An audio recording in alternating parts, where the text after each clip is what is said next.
क्या अश्नील ग्रोवर की वाइफ का ये स्टेटमेंट दोगला है? मतलब जितने अमीर लोग बच्चे पैदा करेंगे तो अमीरी बढ़ेगी, गरीब लोग बच्चे पैदा करेंगे तो गरीबी बढ़ेगी। अब लोग इसको ट्रोल कर रहे हैं कि इसको क्या नॉलेज है, अब ये बताएगी हमें। तो आओ दुनिया के सबसे अमीर आदमी एंड हाई आईक्यू बंदे की बात सुनते हैं। The more religious, the less educated, and the poorer, the higher the birth rate. Low on the religion, high on education, and high on income, that has the lowest birth rate. तो Elon भाई का कहना है the more religious, less educated and poorer equal to high birth rate, जो कि सच बात है, तुमको भी पता है। And less religious, more educated, high income equal to low birth rate. अब आते हैं मैडम जी की बात पे। अमीर के बच्चे अमीर बनेंगे, गरीब के बच्चे गरीब बनेंगे। ये स्टेटमेंट बहुत हद तक ट्रू है। कमेंट करने से पहले पूरी बात सुनना, तुम्हारा दिमाग खुल जाएगा। तुम्हारी फाइनेंशियल कंडीशन एक फिजिकल स्टेट से ज्यादा एक मेंटल स्टेट है। एक अमीर और गरीब इंसान दोनों सेम फिजिकल ग्राउंड पे खड़े हैं, बट दोनों की मेंटल स्टेट अलग है। एक गरीब या मिडिल क्लास का बच्चा कोई बिजनेस या स्टार्टअप खोलने से पहले 100 बार सोचेगा कि यार सेविंग्स खत्म हो जाएंगी,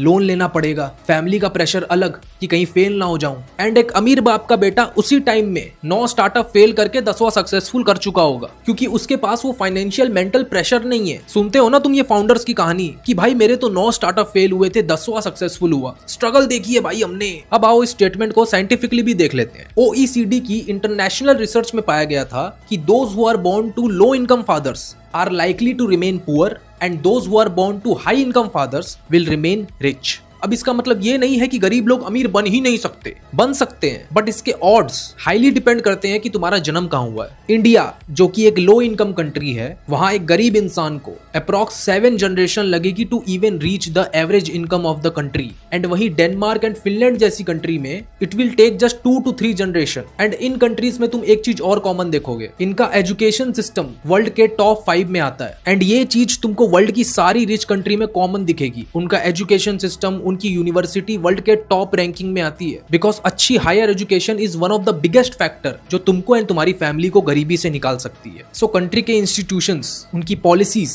बहुत मैटर करती है। Ultimately we are the prisoners of our geography. अब कुछ लोग तुमको हमेशा मिल जाएंगे जिसने एकदम जीरो से स्टार्ट किया एंड कुछ अलग ही उखाड़ लिया, उनको आउटलायर बोला जाता है। उनको तुम जर्नल पॉपुलेशन से कंपेयर नहीं कर सकते। अब आते हैं मेन क्वेश्चन पे, क्या गरीब लोगों को बच्चे ही नहीं करने चाहिए? तो ये मेरा पर्सनल ओपिनियन है। अगर तुम्हारी फाइनेंशियल कंडीशन सही नहीं है, इनकम बहुत लो है, तो 1 या मैक्सिमम 2 बच्चे बस। तुम्हारा पूरा फोकस होना चाहिए कि उनको बेस्ट से best education, nutrition and standard of living दे पाओ, ताकि तुम जहां पे खत्म करो वो फैमिली को वहां से आगे लेके जाए, उनको वापस से जीरो से स्टार्ट ना करना पड़े। एंड ये तो कॉमन सेंस होनी चाहिए भाई कि अगर तुम्हारी फाइनेंशियल कंडीशन अच्छी नहीं है तो 4-5 बच्चे नहीं करने, तुम एक को भी वो क्वालिटी ऑफ लाइफ नहीं दे पाओगे।